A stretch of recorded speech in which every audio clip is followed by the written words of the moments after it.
حي على الفلاح.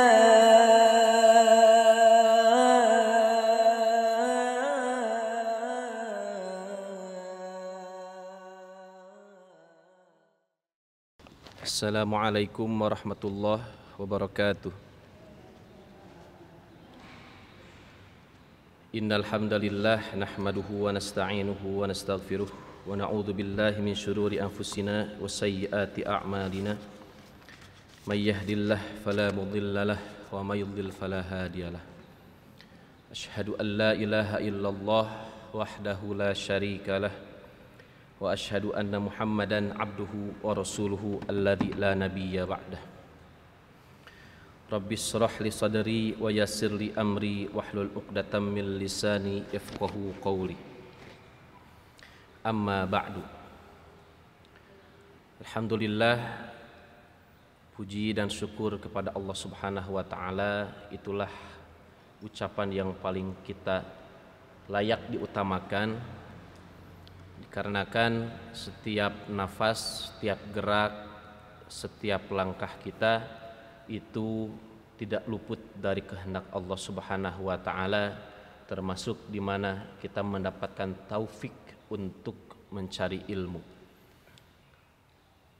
Hadirin yang Allah muliakan, sebelum memulai kajiannya, izinkan menyampaikan terkait permohonan maaf dari kami perihal semacam catatan tulisan yang belum sempat atau tidak akan keburu disebarkan dikarenakan kurangnya persiapan dari kami, yang sebetulnya hari ini jadwal Ustadz Indra dikarenakan beliau positif.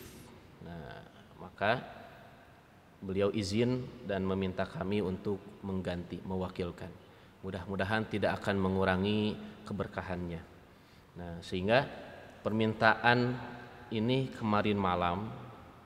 Jadi untuk mencari tempat print sulit gitu, sehingga kami memohon maaf jika tidak ada lembaran-lembaran yang bisa di-share atau disampaikan gitu. Namun mudah-mudahan tidak ada lembaran itu bukan berarti tidak ada ilmu yang bisa kita dapatkan. Setidaknya sedikit itu tidak masalah, yang penting itu berkah gitu.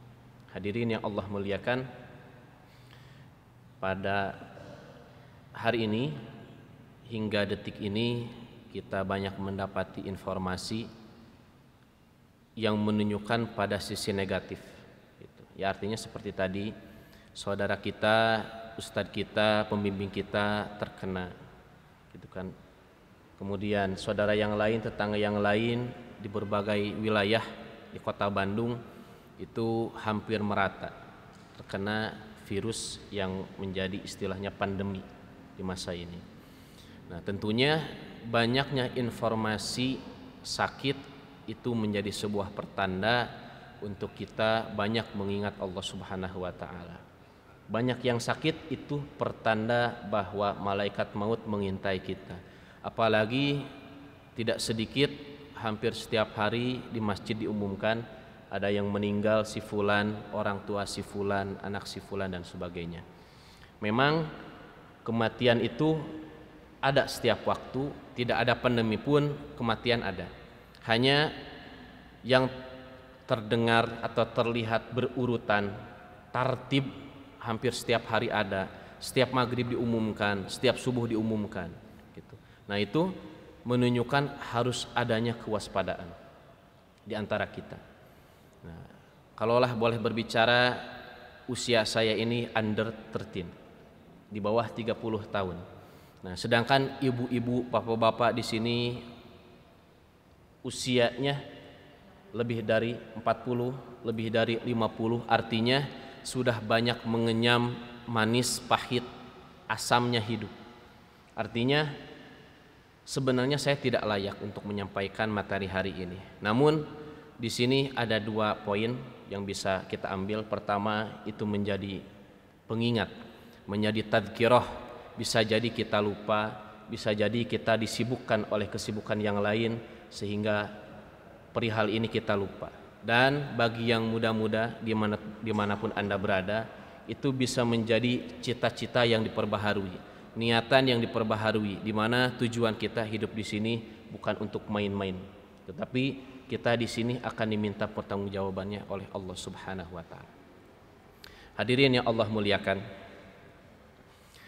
pertanyaan pertama pada materi hari ini, ma ghayatul insan fi hayatihi? Ma ghayatul insan fi hayatihi? Apa tujuan hidup manusia itu?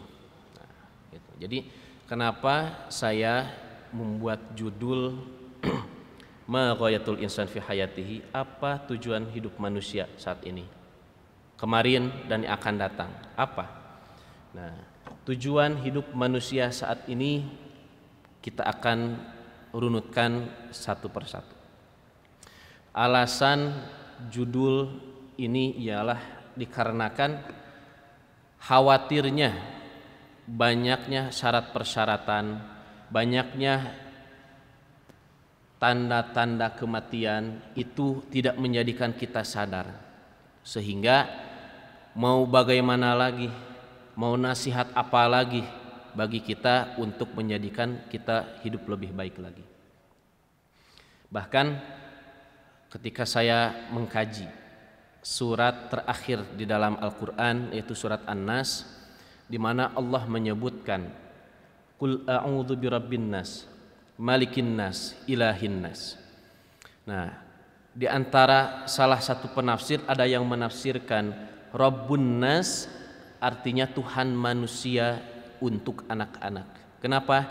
Karena Rob artinya memelihara. Manusia yang patut perhatiannya lebih tinggi adalah anak-anak. Kemudian Malikin Nas artinya rajanya manusia.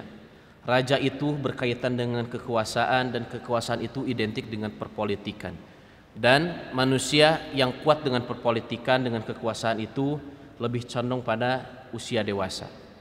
Sedangkan ilahin nas di sana ada yang menafsirkan ialah manusia dari kalangan orang dewasa. Kenapa?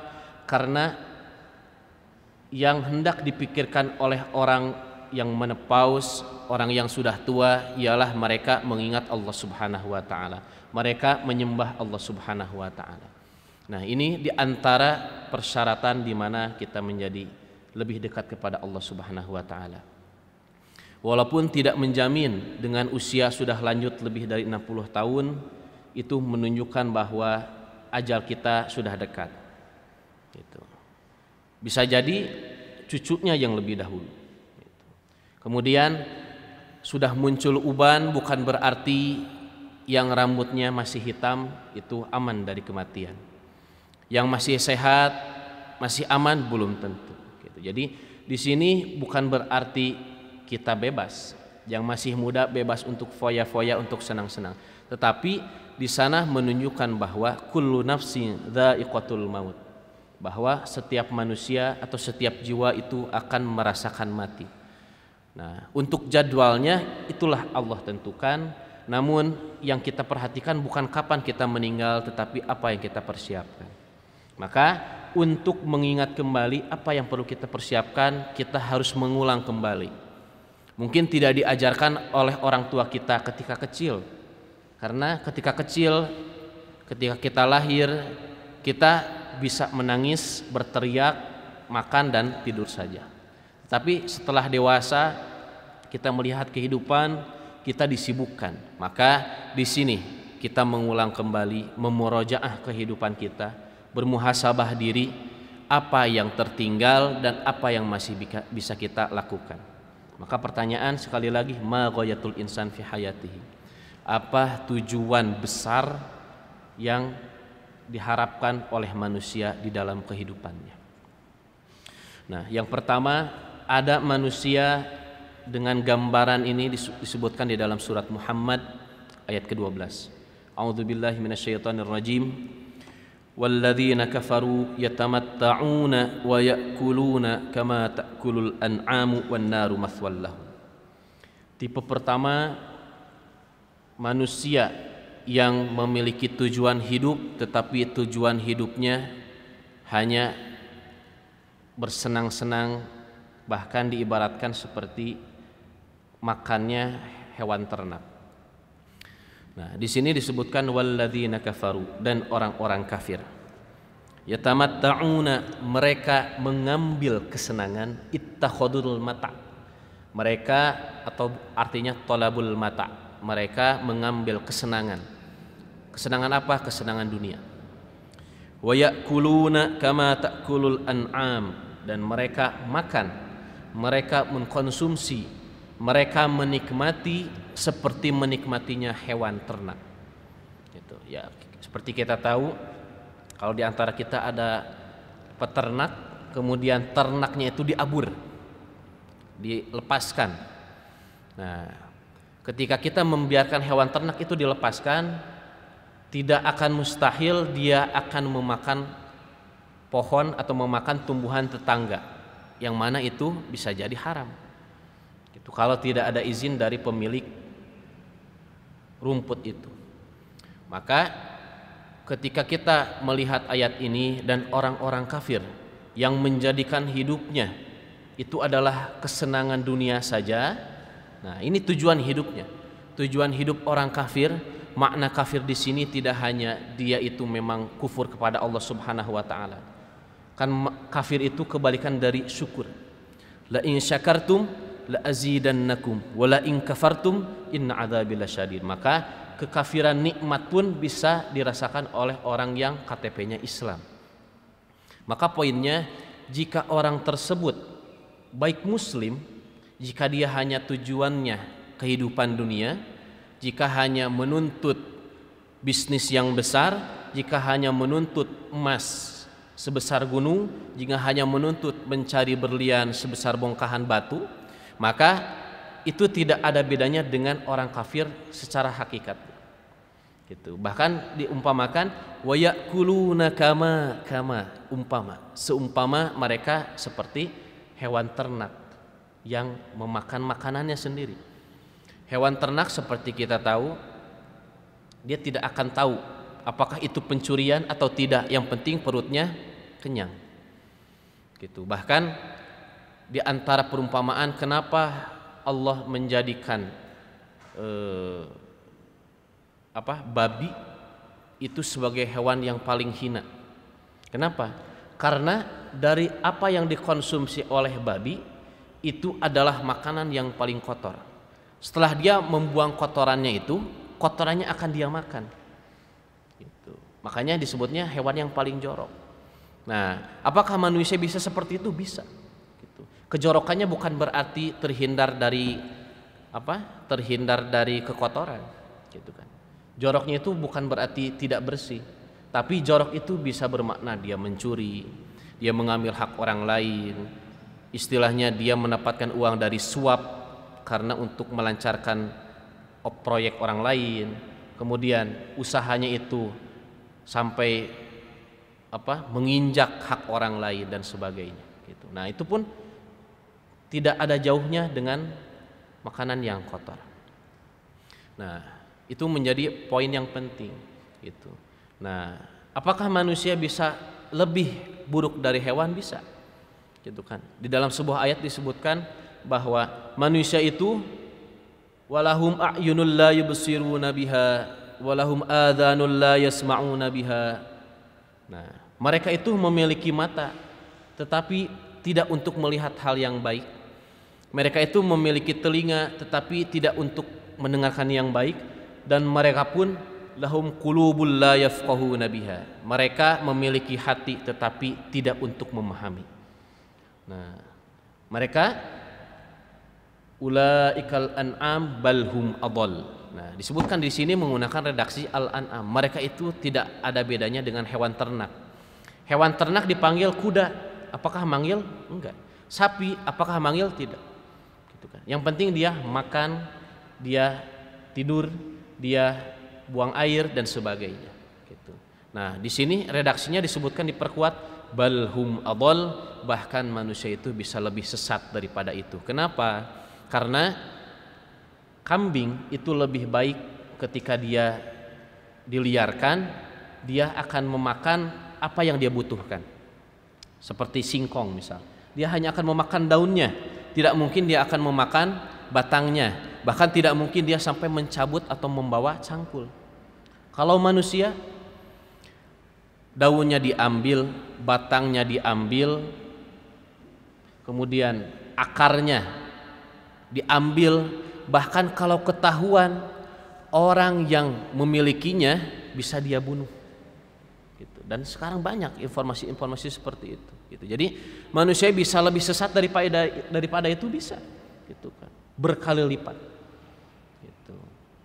Nah, maka di sini ini tipe yang harus kita jauhi sebagai tujuan dari hidup manusia, yaitu tipe yang hanya menginginkan materi dan mendahulukan perut dan perut. Gitu. Hadirin yang Allah muliakan. Kemudian yang kedua, tujuan manusia itu seperti seolah-olah diramalkan. Nah, ini seolah-olah diramalkan, di mana ini perkiraannya terdapat di dalam surat Al-Baqarah ayat 30. Di mana Allah Subhanahu wa taala berinteraksi atau seperti meminta solusi atau meminta komunikasi dengan malaikat. Ketika itu Allah menyebutkan bahwa aku inni ja'ilun fil ardi khalifah, bahwa aku akan menciptakan manusia sebagai khalifah.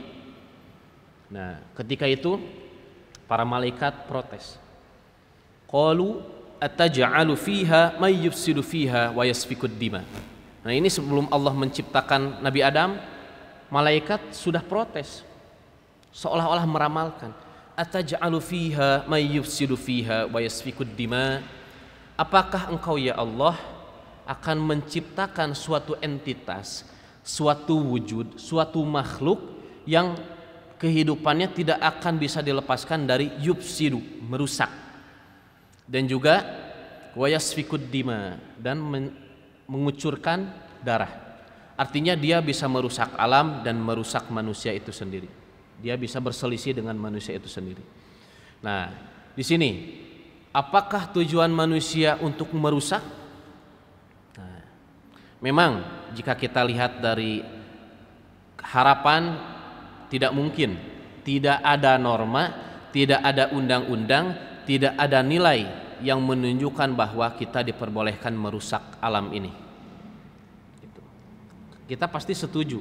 Di bagian negara manapun, di wilayah manapun, di suku manapun, tidak setuju dengan adanya kerusakan, tidak setuju dengan adanya pertumpahan darah.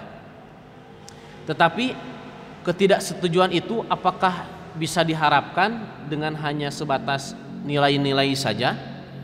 Ternyata tidak. Banyak, bahkan di berbagai penjuru manapun pertumpahan darah itu terjadi.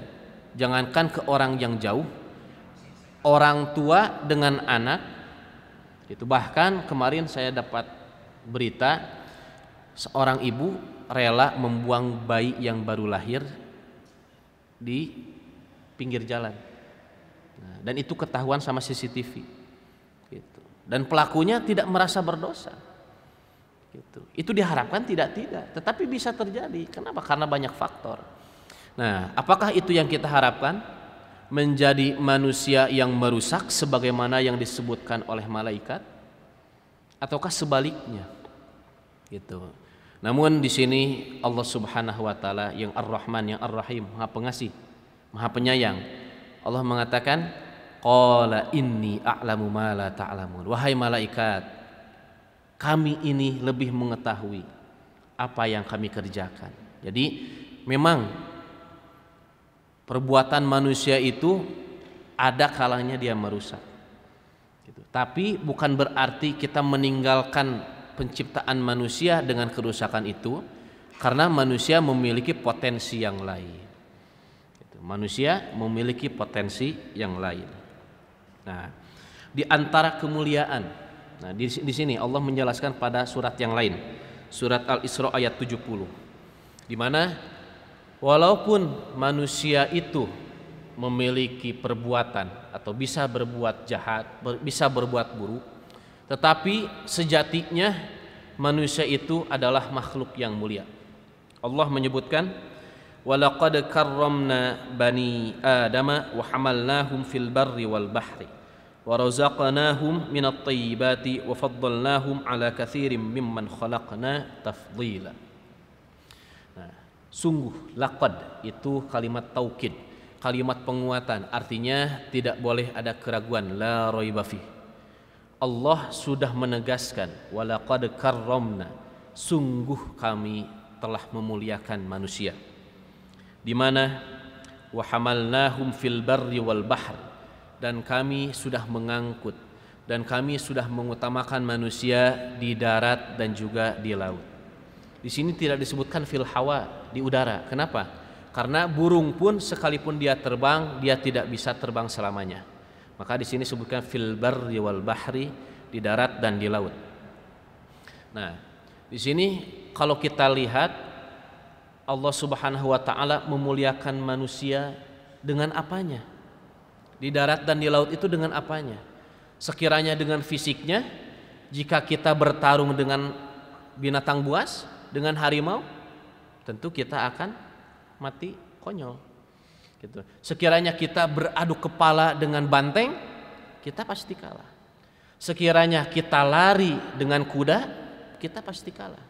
Dari segi kaki kita kalah, dari tangan kita tidak punya cakar, dari mulut tidak punya taring, dari penciuman.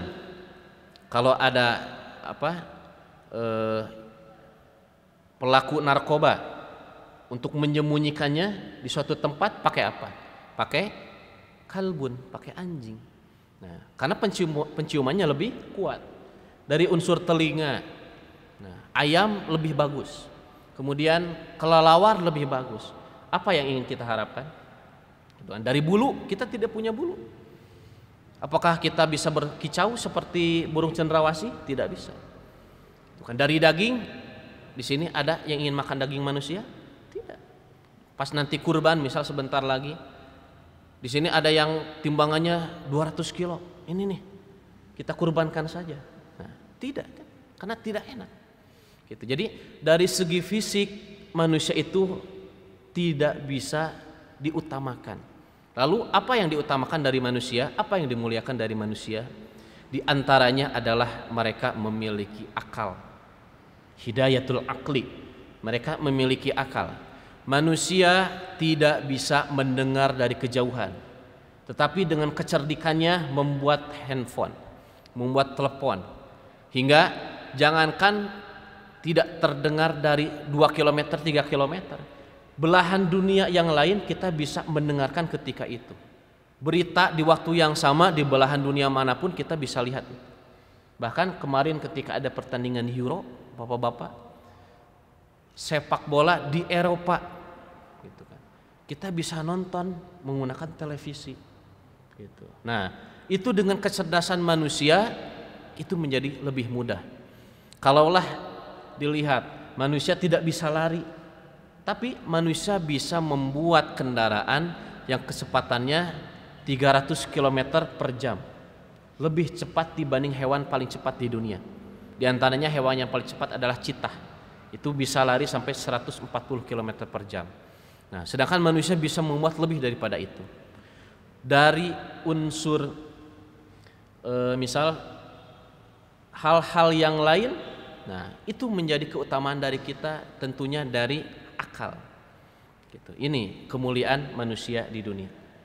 Bahkan Allah pun menegaskan, wa faddalnahum ala katsirin mimman khalaqna tafdhila. Dan kami memuliakan manusia dan kami mengutamakan manusia dibanding makhluk-makhluknya yang lain.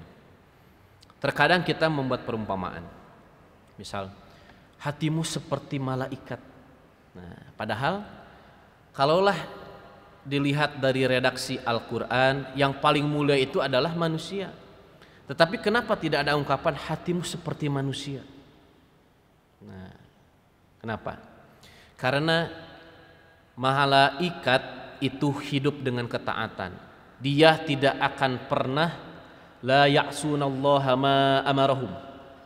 Mereka tidak akan pernah bermaksiat kepada Allah terhadap apa yang Allah perintahkan. Jadi ketika diperintahkan bersujud seumur hidup, mereka tidak akan menolak. Gitu. Nah, namun malaikat itu tidak punya tantangan. Dia tidak bisa digoda oleh setan. Sehingga dia akan lurus-lurus saja. Dia tidak akan punya tantangan sehingga kemuliaannya biasa-biasa saja. Ibaratnya, kalau ada di kelas ibu bapak guru mengajar, ada anak yang dari awal sudah pintar, kepribadiannya sudah baik, dia lulus dengan lulus terbaik, wajar.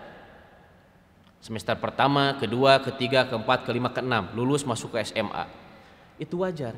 Tetapi ketika ada anak yang bandel, semester 1, kedua, kelas 7, kelas 8 bandel, tapi ketika kelas 9 Allah memberikan hidayah, ternyata dia sadar dan mengalahkan yang ranking 1 tadi. Bagaimana tanggapan orang tua, tanggapan guru? Justru lebih menghargai murid yang tampaknya bandel tapi bisa lebih baik dibanding yang tadi, lurus-lurus saja. Itu maka di sini pun Allah menilai bahwa kenapa manusia lebih baik dari malaikat? Karena manusia itu fa'alhamaha fujuraha wa taqwaha. Manusia itu memiliki jiwa, memiliki pilihan. Dia ingin berbuat baik silahkan, dia ingin berbuat keburukan silahkan. Masing-masing memiliki resikonya tersendiri. Itu maka ini menunjukkan kemuliaan pada manusia.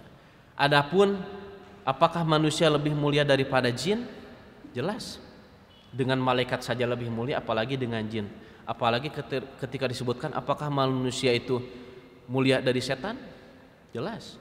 Karena setan itu ibaratnya paradoks atau lawan dari malaikat. Kalau malaikat itu dia akan membisikkan kebaikan, tetapi kalau jin, kalau setan, dia akan mengadakan atau mengajak manusia kepada keburukan. Jadi itu perbandingan. Nah, manusia ini ada di tengah-tengah. Maka kemuliaan manusia ini berdasarkan tantangan yang dia hadapi dan pilihannya. Dan pilihan terbaiknya itu adalah pilihan yang Allah sudah tentukan. Nah, hadirin yang Allah muliakan, di antara kemuliaan manusia yang lain ialah A'udzubillahi minasyaitonirrajim, di dalam surat At-Tin ayat keempat Allah menyebutkan laqad khalaqnal insana fi ahsani taqwim. Sungguh kami sudah menciptakan manusia, menjadikan manusia dengan sebaik-baik bentuk. Sebaik-baik bentuk itu dengan kesempurnaannya. Nah, di sini ada yang menyebutkan, lalu bagaimana, mohon maaf, jika ada misal dia cacat dari lahir, dia memiliki keterbelakangan misal. Nah, di sini ditafsirkan Allah itu akan memberikan kesempurnaan kepada manusia. Tidak mungkin Allah menciptakan manusia setengah-setengah. Tidak mungkin Allah menciptakan manusia tanpa kepala misal. Gitu. Allah akan menciptakan sesempurna mungkin. Namun di sini ada ulama yang menafsirkan, makanya ketika penciptaan manusia fi ahsani taqwim ini, jika ada yang di luar itu, maka di sini ada unsur laqad khalaqna. Di sini maksudnya ada kontribusi dari yang lain. Allah itu berkuasa untuk menjadikan manusia kun fayakun. Tetapi Allah pun melihat manusia itu terikat oleh proses. Maka manusia akan lahir dari seorang ibu. Dia akan dikandung oleh ibunya. Nah, maka faktor ini memiliki kontribusi terkait cacat atau tidaknya. Gitu. Apakah dia makanannya terjaga atau tidak, emosinya terjaga atau tidak, mentalnya terjaga atau tidak, ataukah dia menikah dengan keluarga yang dekat atau tidak. Nah, itu berpengaruh gitu kan. Atau dia dahulu pernah terkena penyakit atau tidak. Nah, itu mempengaruhi. Maka itu menjadi kontribusi anaknya memiliki kekurangan gitu. Tapi Allah tetap menciptakan fi ahsani taqwim. Lalu apa yang harus kita ambil langkah? Nah, bukan berarti kita menuduh Allah, ya Allah, Engkau menyebutkan manusia diciptakan fi ahsani taqwim, tetapi hasilnya seperti ini. Nah, manusia memang wajar mengeluh, tetapi di sisi lain asa an takrahu syai'aw wa huwa khairul lakum wa asa an tuhibbu syai'aw wa huwa syarrul lakum. Bisa jadi engkau menyukai sesuatu tetapi itu buruk bagi engkau. Sebaliknya, jika engkau menganggap itu keburukan, bisa jadi itu kebaikan. Nah, kita kalau nasi sudah menjadi bubur, apa yang kita lakukan? Kita makan. Ketika itu kan. Tentu kita berdoa, tidak mungkin kita meminta keburukan, tidak mungkin kita meminta kekurangan dari bagian keluarga kita. Tetapi ketika kita sudah mendapatinya, berdosa jika kita membiarkan anak yang kekurangan itu. Apa yang kita lakukan? Jalani, layani dengan sebaik mungkin. Bisa jadi itulah kunci kita maju ke surga. Gitu. Jadi pada akhirnya yang kita harapkan itu bukan kebahagiaan di dunia saja, tetapi di akhir. Nah, itu untuk dari aspek kekurangan. Tetapi kalaulah kita syukuri fi ahsani takwim ini, misal dari aspek hidung. Nah, sekiranya Allah berkehendak, Allah menciptakan hidung itu lubangnya ke atas. Nah, hidung lubangnya ke atas, coba indah tidak? Mancungnya dari mulut ke atas. Gitu kan. Ketika hujan, nah, bagaimana? Kalau misal mau mencium bau parfum, bukan gini, tapi gini. Mohon maaf. Nah itu kan itu tidak indah. Apalagi telinga misal. Allah menciptakan telinga dengan ukuran seperti ini. Coba kalau Allah takdirkan, biar kita bisa mendengar lebih jauh, telinganya seperti gajah, lebar, sampai bisa gerak-gerak gitu kan? Indah tidak? Tidak. Yang lebih besar dari ukuran biasa saja, di anak-anak itu suka disebut rebing. Mohon maaf, rebing. Apalagi sebesar gajah, apa? Rebung dan sebagainya. Gitu. Jadi kita patut syukuri apa yang kita lihat, itulah bentuk yang paling terbaik.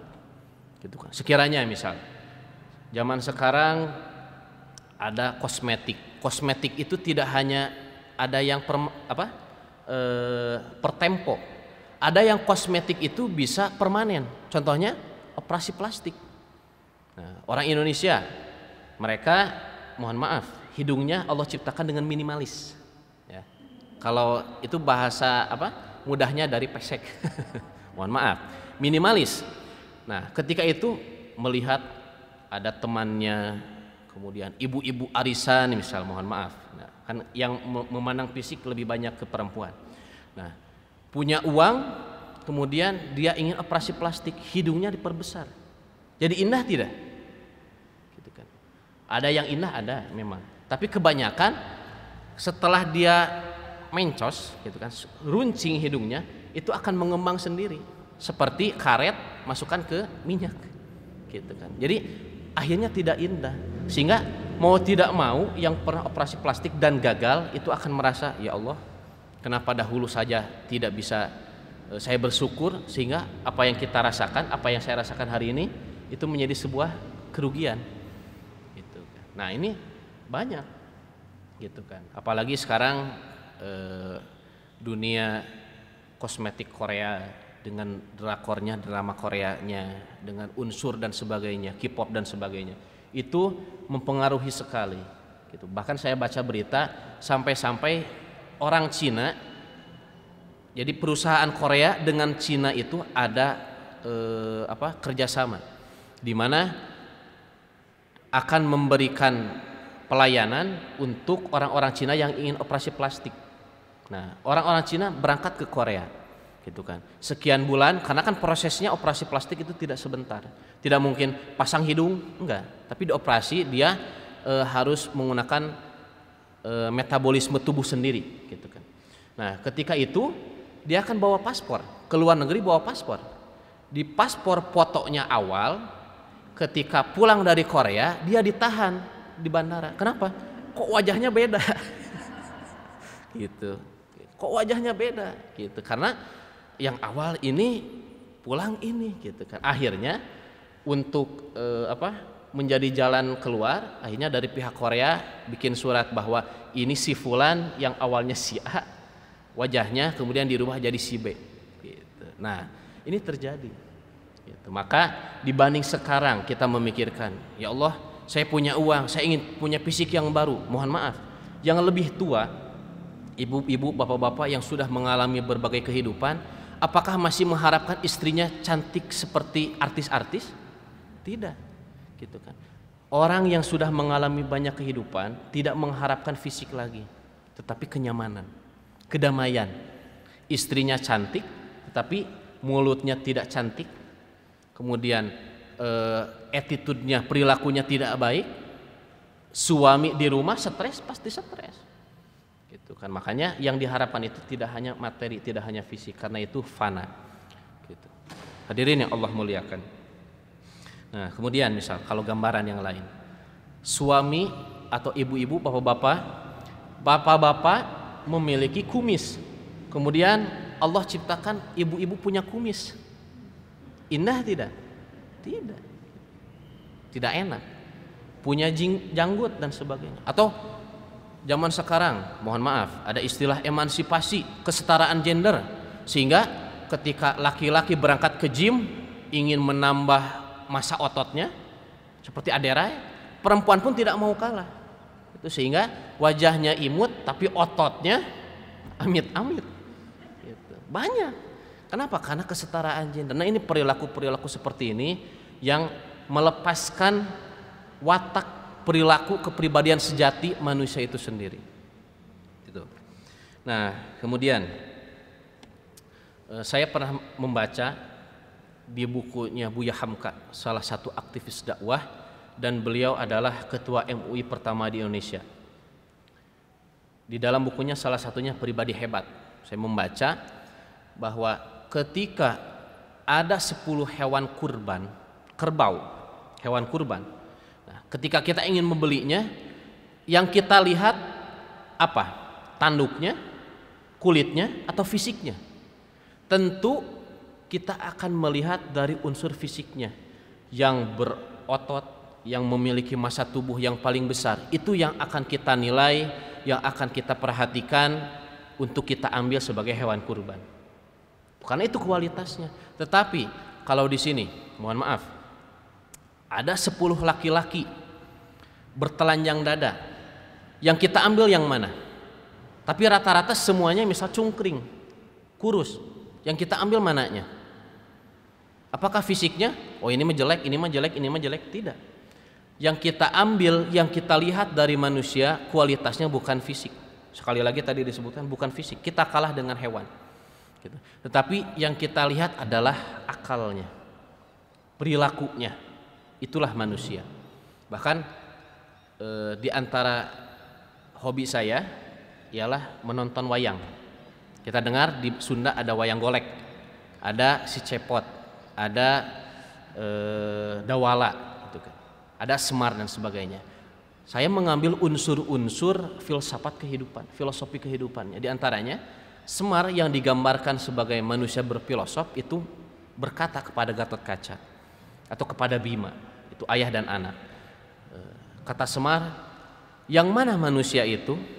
Ini, kata Gatot Kaca. Kata Semar, itu dada. Ini, itu kepala. Ini, itu tangan. Jadi manusia itu apa? Seluruhnya, itu tubuh. Nah, lalu manusia itu apa? Gitu. Manusia berarti disimpulkan dari perkataan Semar, itu manusia itu bukan tubuh, tetapi perilakunya. Gitu kan. Tubuh manusia boleh kekar, tetapi kepribadiannya seperti hewan, dia tidak disebut manusia. Dia tidak berperi kemanusiaan. Tetapi ketika dia memiliki kekurangan dari segi fisik, tetapi berbagi dengan orang lain, tidak pernah mencerca orang lain, maka itulah manusia. Manusia tidak dilihat dari fisik, tetapi dilihat dari kepribadiannya. Nah, hadirin yang Allah muliakan, tetapi sebagaimana yang tadi disebutkan, bahwa manusia itu tidak cukup dengan kepintarannya. Anak, kita memiliki harapan punya anak itu cantik dan ganteng, kemudian memiliki kepintaran. Ketika SMP juara umum, SMA juara umum, kuliah IPK tinggi. Nah, apakah orang tua merasa regreg, merasa tenang dengan prestasi seperti itu? Jawabannya tidak, itu tidak cukup. dengan hanya sebatas hitam di atas putih, kemudian catatan di atas kertas, itu tidak cukup menunjukkan nilai-nilai itu sebagai kebanggaan orang tua. Kenapa? Jika perilakunya buruk, dia diajarkan berbicara oleh orang tua, A, B, C, bapak, ibu, mama, kakek dan sebagainya. Dia sebutkan, dia diajarkan oleh ibunya. Tetapi ketika dia berpangkat, dia lulus S1, dia berdebat dengan orang tuanya.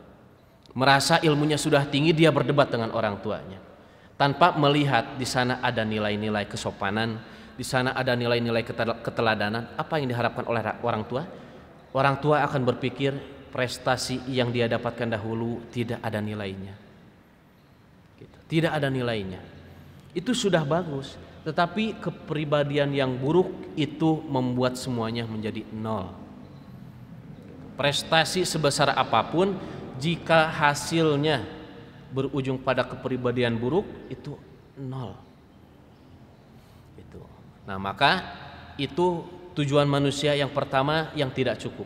Dia tidak hanya sebatas punya pikiran yang bagus, tidak hanya sebatas punya kecerdasan yang cukup, tetapi dia yang kedua, selain ganteng, selain pintar, dia harus punya kepribadian yang baik.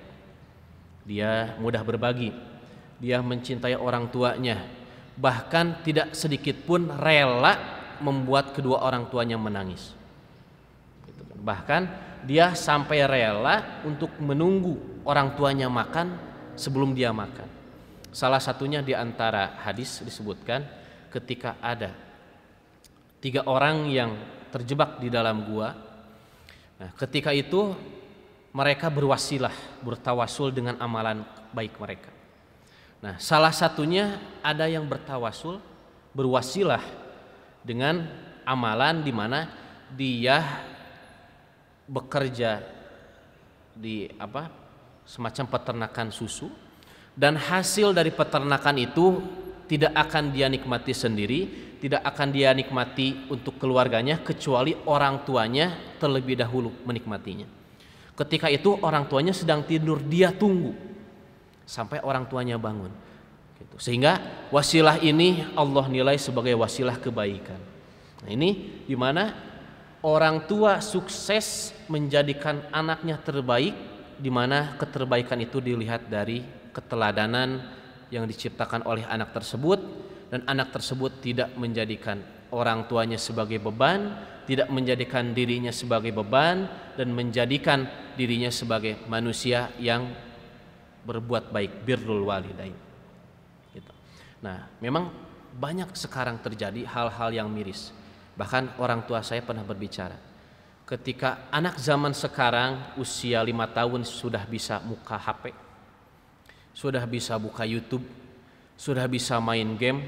Bahkan ketika saya melihat viewer atau tontonan anak-anak itu selalu paling tinggi. Tontonannya hanya sebatas mobil truk itu diisi pasir. Nah, kemudian dimainkan, ada suara, gitu kan.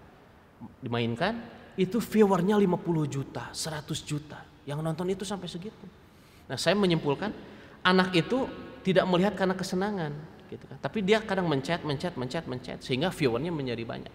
Nah, orang tua saya bilang, ketika anak zaman sekarang usia 5 tahun sudah bisa buka HP, sudah bisa berbicara bahasa Inggris, harusnya lebih bagus dibanding pendidikan di zaman dahulu. Maksudnya harusnya lebih teladan, harusnya pendidikannya lebih tinggi, gitu kan. Bukan malah sekarang anak-anak itu susah diatur, apalagi di kondisi sekarang. Saya mengajar di SMP, setahun lebih mengajar via online. Yang bingung siapa? Orang tuanya. Ibu, bapak, anak saya ini tidak bisa diatur. Saya sudah mengajak dia menghafal Quran, dia mengerjakan tugas, saya sudah nyerah. Coba. Orang tua di rumah sudah nyerah, apalagi orang tua di sekolah, gitu kan. Yang hanya mengontrol via HP, yang hanya mengontrol via classroom kalau aplikasi. Gitu kan. Orang tua saja sudah menyerah, apalagi orang tua di sekolah sebagai guru. Gitu. Maka di sini perhatiannya mungkin. Nah, kesalahan di sini muncul tidak hanya pada anak saja, Orang tua yang sibuk dengan pekerjaan, yang lupa dengan waktu anaknya, itu memiliki kontribusi perhatian anak, pendidikan anak terhadap apa yang dia butuhkan saat ini. Kita melihat kita sibuk dengan pekerjaan kita, maka kebutuhan anak adalah HP. Sekolah dengan HP, main game lewat HP, gitu kan. Nah, bahkan banyak anak yang membeli barang via online dan orang tuanya tidak tahu sampai jebol, gitu kan. Lewat apa? Lewat HP. Yang salah siapa? Tetap ada kontribusi dari orang tua, gitu. Maka di sini apa tujuan kita? Orang tua bertujuan untuk hidup lebih baik lagi, memanfaatkan waktu yang ada, yang muda memupuk kesempatan yang ada untuk memiliki tujuan yang lebih baik, dan semua kalangan harus punya pikiran untuk membentuk generasi yang akan datang untuk memberikan dunia lebih baik lagi. Itu. Jadi ada kesinambungan. Jangan sampai lihat generasi kita mungkin gurunya yang salah, mungkin gurunya yang kurang perhatian. Tidak. Yang paling penting dari pendidikan anak itu adalah orang tuanya. Jika orang tua tidak didengar, bagaimana dengan gurunya yang lain? Gitu. Jadi ini perhatian dan PR terbesar kita semua. Nah, kemudian apakah cukup dengan punya kepribadian yang bagus saja? Kita sebagai muslim apakah cukup? Ternyata tidak. Kenapa? Nah, ini tujuan hidup yang ketiga yang ideal dan perlu kita pupuk dari sekarang. Perlu kita manfaatkan pada kesempatan yang kita miliki, yaitu wa ma khalaqtul jinna wal insa illa liya'budun. Dan tidaklah kami menciptakan manusia kecuali dengan tujuan untuk beribadah kepadaku. Yang beribadah itu tidak hanya manusia tapi jin. Tetapi kita tidak perlu memikirkan urusan jin. Urusan kita saja tidak beres, maka urusan jin apalagi gitu. Maka di sini perhatian kita wa ma khalaqtul jinna wal insa illa liya'budun. Nah, kepribadian itu tidak cukup. Kenapa? Karena kepribadian itu hanya cukup membawa kita kesenangan atau kebahagiaan di dunia saja. Nah, ada yang lebih kita setelah meninggalkan dunia ini, kita akan dihidupkan lagi kelak di akhirat, dan di akhirat itu butuh bekal gitu. Maka wa ma khalaqtul jinna wal insa illa liya'budun itu tujuannya ialah untuk membuat bekal untuk perjalanan kita yang lebih panjang gitu. Dengan harapan misal ada penelitian yang menyebutkan di mana manusia itu bisa dihidupkan lagi sekitar 100 abad yang akan datang ketika dia dibekukan, istilahnya hibernasi. Nah, dengan harapan nanti bisa dihidupkan lagi gitu kan, ketika orang-orang sedang kiamat. Nah, ini pikiran-pikiran yang sudah tidak masuk akal. Memang boleh kita meneliti, kita mengkaji, tetapi maut itu sehebat apapun di dalam sejarah, orang yang paling hebat di Mesir, bahkan ketika itu di dunia, adalah Fir'aun. Fisiknya sama seperti kita, badannya seperti kita, namun dia memiliki kerajaan yang besar. Bahkan dikatakan di dalam sejarah, Fir'aun itu sangat langka untuk sakit. Dia sangat langka untuk sakit. Orang yang kuat pasti dia sehat selalu. Kemudian ketika dia berperang, dia selalu paling depan. Artinya dia orang paling perkasa, dia orang yang paling berani. Tetapi dia akhirnya meninggal. Sekiranya dia tidak ditenggelamkan di dalam Laut Merah, maka dia akan terkena penyakit tua. Dia akan beruban, fisiknya akan lemah dan sebagainya. Nah, usianya tidak akan panjang. Sekiranya kita meminta usia 1000 tahun, maka kita pun akan merasa kesepian. Usia kita 1000 tahun, tetangga kita sudah meninggal, kita bertemu dengan generasi ke-10, istri kita yang kita cintai sudah meninggal. Apa yang kita rasakan? Kesepian gitu. Maka kesempurnaan manusia dengan usia terbatas itu memang harus hal yang disyukuri oleh kita. Kenapa? Kita tidak butuh lama hidup di dunia, tetapi butuh berkah hidup di dunia. Baik panjang atau pendek, yang penting berkah. Percuma kita panjang usia tetapi orang lain selalu mendoakan mudah-mudahan si fulan cepat meninggal, dia selalu menyakiti hati saya, dia selalu menyakiti fisik saya, dia selalu menyakiti tetangganya. Itu doa yang selalu dipanjatkan. Berbeda ketika ada orang yang dia usianya muda, usianya masih tidak panjang, dia berbuat baik, orang lain akan mendoakan walaupun dia sudah meninggal. Itu keberkahan yang luar biasa. Bahkan dia melahirkan generasi-generasi yang terbaik. Itu pahalanya terus mengalir. Jadi pikiran kita itu sekarang tidak boleh egois. Memang itu betul, tidak boleh egois. Tapi kita harus cerdas memikirkan kehidupan di dunia dan di akhirat. Tidak cukup dengan bekal kita, dengan amalan kita, maka kita arahkan dengan amalan yang lain. Bisa jadi kita dapat bonus dari anak kita, dari mengajar apa yang kita dapatkan. Kemudian kita memiliki uang 50.000, kita donasikan untuk para penghafal Quran. Itu kita berpikir cerdas, itu menjadi bonus untuk kita. Pahala yang kita tidak sadar ternyata ketika di akhirat, ya Allah, kenapa saya berada di tingkatan yang paling tinggi?